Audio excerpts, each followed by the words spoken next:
hadis yang diriwayatkan oleh Imam Al-Bukhari dan Muslim dari Abdullah bin Abbas radhiyallahu anhuma bahwa Nabi sallallahu alaihi wasallam bersabda, "Man ra'a min amirihi syai'an falyasbir." Barang siapa yang melihat kemungkaran dari pemimpinnya, maka hendaknya ia bersabar. Siapa yang perintahkan? Nabi. Kok malah ketika ada ustaz-ustaz sunnah yang berkata sabar, diperolok-olok. Sabar, sabar kalian, sabar. Mana orang-orang yang bersabar, sabar, sabar, sabar, diperolok-olok. La haula wala quwwata illa billah. Nabi yang memerintahkan kita. Barang siapa yang melihat kemungkaran dari amirnya, dari pemimpinnya, penguasa, hendaknya dia bersabar.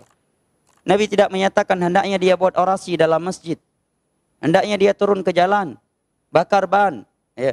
Hendaknya dia turun ke jalan, menuntut haknya bersama kaum muslimin dan seterusnya.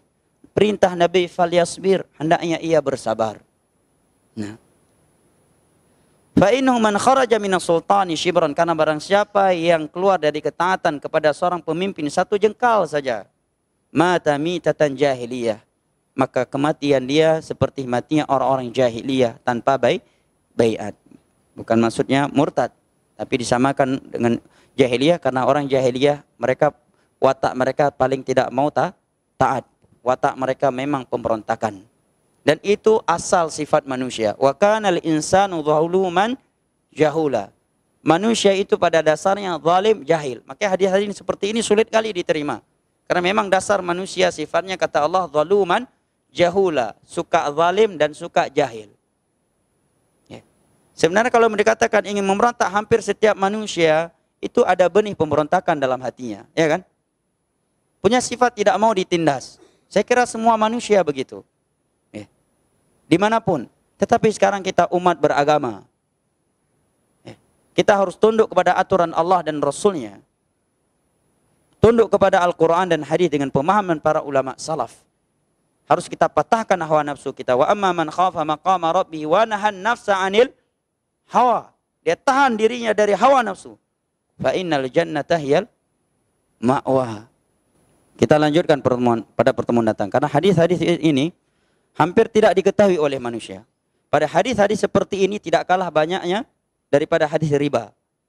Tidak kalah banyak hadisnya, hadis-hadis yang membahas masalah ini tidak kalah banyak dengan hadis-hadis jenggot, zina.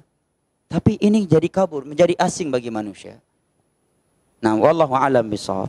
Bahkan sebagian orang menilai kalau ada ustaz yang membacakan hadis-hadis ini, dia bilang, pulang kayak main politik wayang kau. Hai, pemain politik hadis Nabi Bukhari Muslim. Ya, hadis ini udah diriwayatkan oleh Imam Bukhari. Waktu itu belum ada demonstrasi, belum ada demokrasi, belum ada partai di masa Imam Bukhari.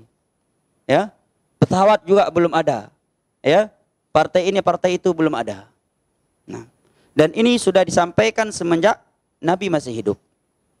Ya, kemudian ketika dahsyatnya pemberontakan di masa Utsman dan Ali dan yang datang setelah mereka, para ulama benar-benar menyebarkan hadis ini. Ini penting. Kalau di masa Khawarij kita tidak membantah paham Khawarij, maka kapan lagi? Setelah banyak manusia jatuh kepada paham Khawarij. Ketika banyak terjadi kesyirikan, kita diam dari kesyirikan. Di lingkungan yang banyak bidah, kita diam dari bidah. Di lingkungan yang banyak terjadi paham Khawarij, kita diam dari paham Khawarij. Jadi kapan kita menyampaikan kebenaran?